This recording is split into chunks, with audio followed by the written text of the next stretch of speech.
But in the bullshit department, a businessman can't hold a candle to a clergyman. Because I got to tell you the truth, folks. I got to tell you the truth. When it comes to bullshit, big time, major league bullshit, you have to stand in awe of the all-time champion of false promises and exaggerated claims, religion. No contest. No contest. Religion easily has the greatest bullshit story ever told. Think about it. Religion has actually convinced people that there's an invisible man living in the sky who watches everything you do every minute of every day. And the invisible man has a special list of 10 things he does not want you to do. And if you do any of these 10 things, he has a special place full of fire and smoke and burning and torture and anguish where he will send you to live and suffer and burn and choke and scream and cry forever and ever till the end of time. But he loves you.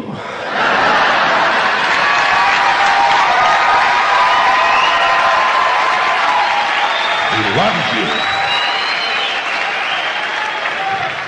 He loves you and he needs money. He always needs money. He's all powerful, all perfect, all knowing, and all wise. Somehow, just can't handle money. Religion takes in billions of dollars. They pay no taxes, and they always need a little more. Now, you talk about a good bullshit story. Holy shit.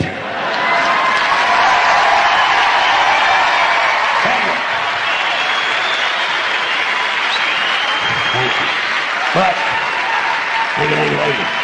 thank you very much. But I want you to know something. This is sincere. I want you to know, when it comes to believing in God, I really tried. I really tried. I tried to believe that there is a God who created each of us in his own image and likeness, loves us very much, and keeps a close eye on things. I really tried to believe that, but I gotta tell you, the longer you live, the more you look around, the more you realize something is fucked up. Something is wrong here. War, disease, death, destruction, hunger, filth, poverty, torture, crime, corruption, and the ice capades. Something is definitely wrong. This is not good work. If this is the best God can do, I am not impressed. Results like these do not belong on the resume of a supreme being. This is the kind of shit you'd expect from an office temp with a bad attitude. And just between you and me, in any decently run universe, this guy would have been out on his all-powerful ass a long time ago. And by the way, I say this guy because I firmly believe, looking at these results, that if there is a God, it has to be a man. No woman could or would ever fuck things up like this.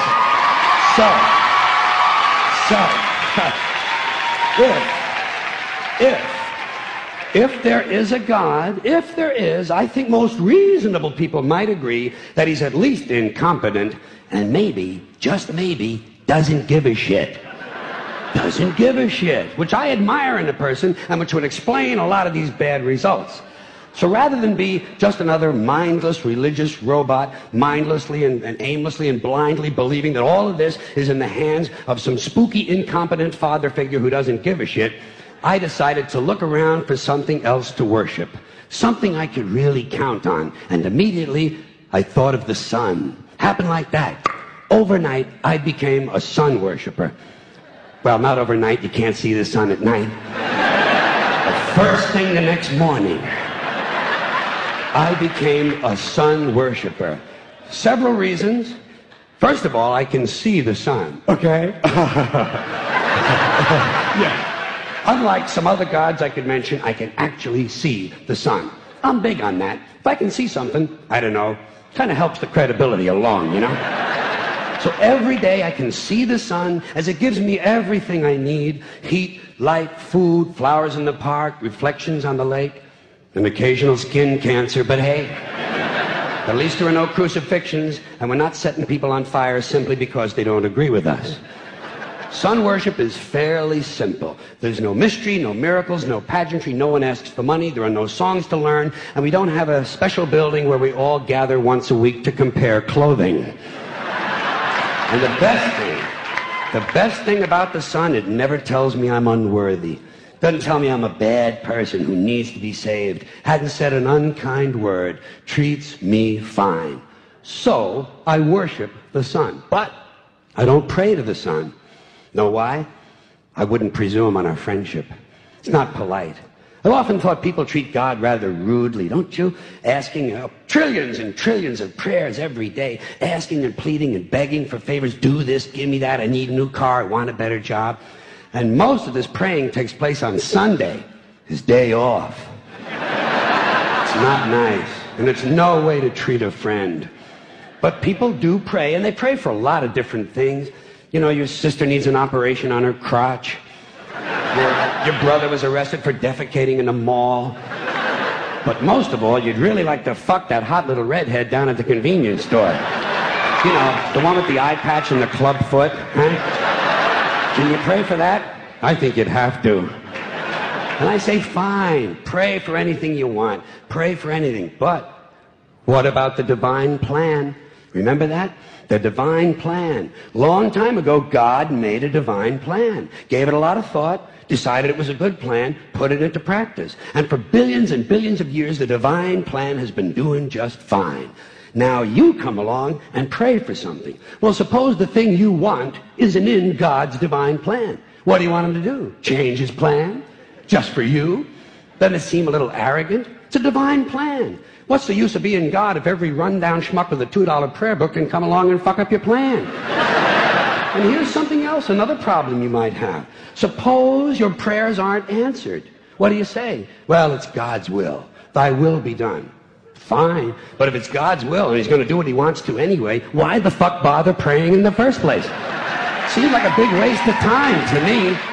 Couldn't you just skip the praying part and go right to his will? It's all very confusing. So to get around a lot of this, I decided to worship the sun. But, as I said, I don't pray to the sun. You know who I pray to? Joe Pesci. Joe Pesci. Joe Pesci. Two reasons. First of all, I think he's a good actor, okay? To me, that counts. Second, he looks like a guy who can get things done. Joe Pesci doesn't fuck around. Doesn't fuck around. In fact, Joe Pesci came through on a couple of things that God was having trouble with. For years, I asked God to do something about my noisy neighbor with the barking dog. Joe Pesci straightened that cocksucker out with one visit. It's amazing what you can accomplish with a simple baseball bat. So I've been praying to Joe for about a year now. And I noticed something. I noticed that all the prayers I used to offer to God and all the prayers I now offer to Joe Pesci are being answered at about the same 50% rate. Half the time I get what I want, half the time I don't. Same as God, 50-50. Same as the four-leaf clover and the horseshoe, the wishing well and the rabbit's foot. Same as the mojo man. Same as the voodoo lady who tells you your fortune by squeezing the goat's testicles. It's all the same, 50-50. So just pick your superstition, sit back, make a wish, and enjoy yourself. And for those of you who look to the Bible for moral lessons and literary qualities, I might suggest a couple of other stories for you. You might want to look at The Three Little Pigs. That's a good one. Has a nice, happy ending. I'm sure you'll like that. Then there's Little Red Riding Hood, although it does have that X-rated part where the big bad wolf actually eats the grandmother, which I didn't care for, by the way. And finally, I've often always drawn a great deal of moral comfort from Humpty Dumpty. The part I like the best, all the king's horses and all the king's men couldn't put Humpty Dumpty back together again. That's because there is no Humpty Dumpty and there is no God. None, not one, no God, never was. In fact, I'm gonna put it this way. If there is a God, may he strike this audience dead. See, nothing happened. Nothing happened. Everybody's okay. All right? Tell you what. I'll raise the stakes. I'll raise the stakes a little bit. If there is a God, may he strike me dead. See? Nothing happened. Oh, wait, got a little cramp in my leg. And my balls hurt. Plus, I'm blind. I'm blind. Oh, now I'm okay again. Must have been Joe Pesci, huh? God bless Joe Pesci. Thank you all very much. Joe bless you. Thank you very much.